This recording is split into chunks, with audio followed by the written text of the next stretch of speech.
how to see if someone screenshot your story on Instagram. Hello everyone, welcome to this channel. I'm here to help you out today. So without any delay, let's get started. Now first of all, on the Instagram application on a device, and as you can see, I've already added my Instagram story. Now let's go back and change it to my other profile over here for now.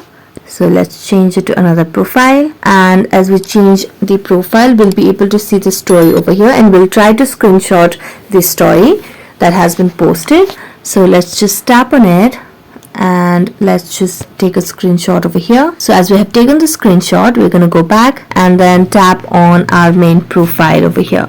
So let's go to our main profile, and as we go to our main profile, you can simply tap on this story option, and here you can see we do not have any options over here to know that somebody has viewed or screenshotted our story.